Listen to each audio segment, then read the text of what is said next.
friends, for the past several weeks, we've been cooking in Farmer Sharon's kitchen. But today, I thought we'd try to do something a little different. We're going to conduct an experiment, and if everything works as it should, we're going to have a tasty treat at the end. We are going to be making ice cream in a bag. I don't know if you can see these bags or not, but this is what we're going to be using. And as we create this treat, we're going to be observing a change in physical properties in the ingredients that we're using. There's a lot of interesting chemistry that's actually going to be needed to turn this into ice cream. To conduct our experiment, we're going to use heavy whipping cream, sugar, vanilla, salt, and ice. That's it. To make the ice cream, the milk, cream, sugar, and vanilla need to be cooled down. So how do we cool them down so they turn into this tasty treat? The magic ingredient that we're going to use to cool our ice cream mixture is salt. Now you might be asking yourself this question, Farmer Sharon, how does salt cool something? If you live in a cold climate, and here in Michigan, let's face it, it does get cold. On snowy days, you've probably seen trucks spreading salt or sand on the road. This keeps the roads from getting slick from snow or ice. Why is that? Well, the salt lowers the temperature at which water freezes. So the ice on the roads is going to melt even when the outside temperature is below the normal freezing point of water, which is 32 degrees. In our experiment that we're doing today, the salt allows the temperature of the mixture around the ice cream to get colder. So here are your tools that you're going to need for this experiment.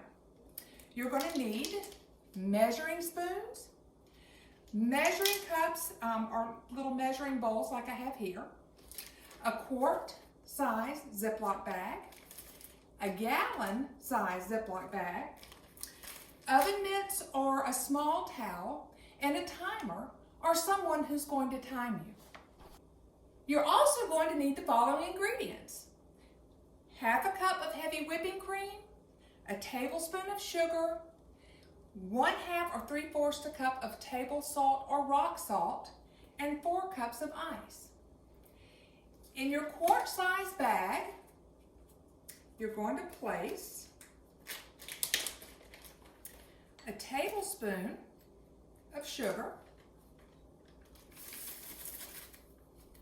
You're going to use 1/4 of a teaspoon of vanilla. Whoops, spilled a little bit there. We'll have to get that up. You know, science is sometimes messy, but that's okay. And then we're going to have 1/2 cup of whipping cream. Now you can use half and half, or you can use whole milk, but you need the fats in those. So low-fat milks or skim milk won't work as well in this experiment. So we're going to place these ingredients in this bag. Get a little bit of the air out of there. And I'm just going to kind of shake them a little bit to get everything mixed up.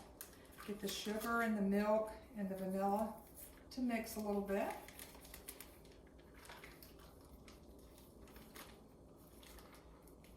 And I'm going to set this aside for a minute. In our large Ziploc bag, we're going to put our 4 cups of ice,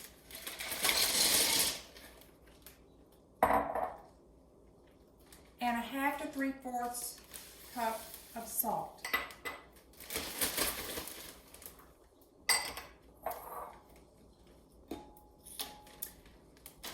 Now, we're going to take our small Ziploc bag and make sure that that seal is nice and tight. And we're going to place this inside our large bag containing the ice and the salt. Just double check your seal, make sure that's nice and tight so you don't have things spilling out. And here's where you want to use your gloves or your small bag to keep your hands from getting cold, because this is going to get cold. So I'm going to hold the bag by the seal, and now I'm just going to start shaking.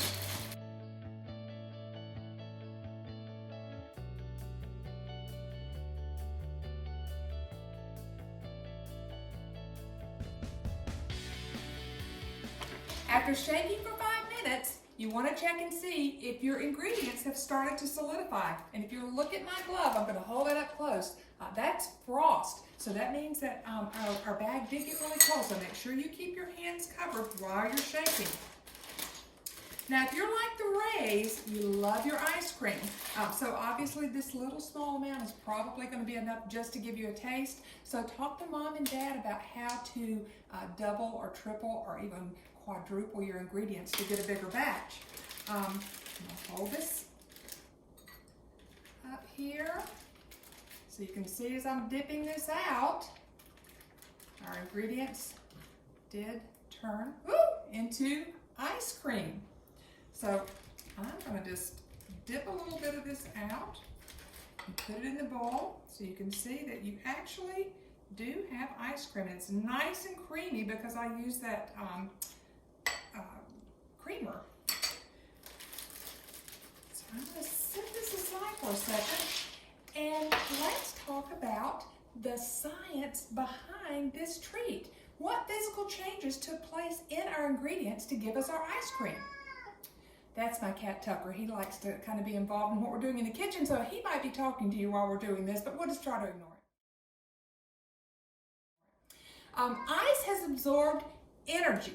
So the ice in the bag absorbed energy in order to melt. In our experiment, the energy was absorbed from the ice cream ingredients that were in this little bag, as well as the outside environment around the bag. My gloves in the hands and shaking it, those things together helped the ice absorb energy in order to melt. The salt that we added to the ice lowered the freezing point of the ice, so even more energy had to be absorbed from the environment for the ice to melt. This makes the ice colder than it was before we added the salt. Now, as the ice started to melt, it removed or gained heat energy from the elements around it. This is called an endothermic reaction. The ice got warmer because it was absorbing the energy, so it started to melt. The elements around the ice, that would be your cream and sugar and vanilla, lost heat energy, so they started getting colder and started freezing into ice cream. This is called an exothermic reaction. The ingredients solidified because they were colder. So, thanks to the wonderful world of science, you are now able to whip up a tasty summer treat anytime you want.